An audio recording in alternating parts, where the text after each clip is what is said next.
There's some of the misconceptions some people didn't know when they were in grammar school. The year must be divisible by 4 without a remainder if it is not a century year.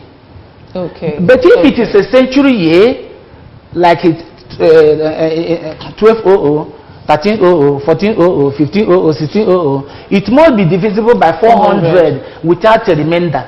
For example, this year 2000 is a century year. It is divisible by 400 without a remainder. Yes.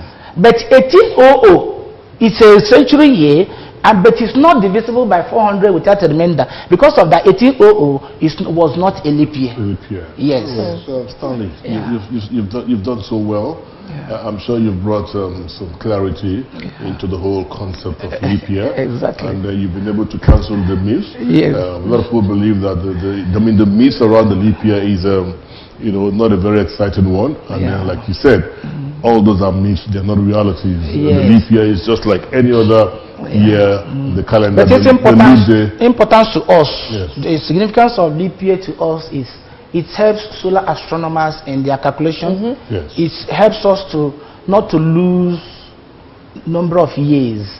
That was why one of the reasons the Gregorian calendar took over from the Julian calendar. Because the Julian calendar was every 4 years was losing the decimal. And we are losing the decimal. Good. Yes. But when the Gregorian calendar came, now the law that any year that is a century year not divisible by 400 is not a leap year. For example, 1300 was not a leap year. 1400 was not a leap year. I'm sure our audience have gotten this calculations quite right. Thank you for talking to us, Stanley Chibwe here, the scientist. Thank you so very much for the illustration. It's a pleasure. And then that's about it. We'll take a break. When we come back, our conversations will continue. Don't go away.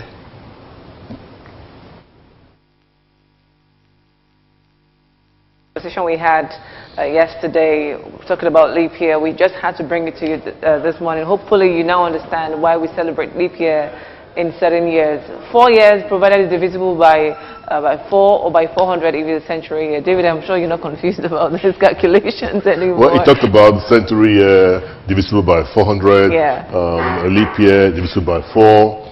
But for me, I think the takeaway is the fact that the myth around the leap years has been discredited. There is nothing of a big deal about the leap year. It's a regular year like every day, except for the excess hours that make up the extra day, 29 days on the week. Well, that's what we call the wrap on the show. Thank you for staying with us.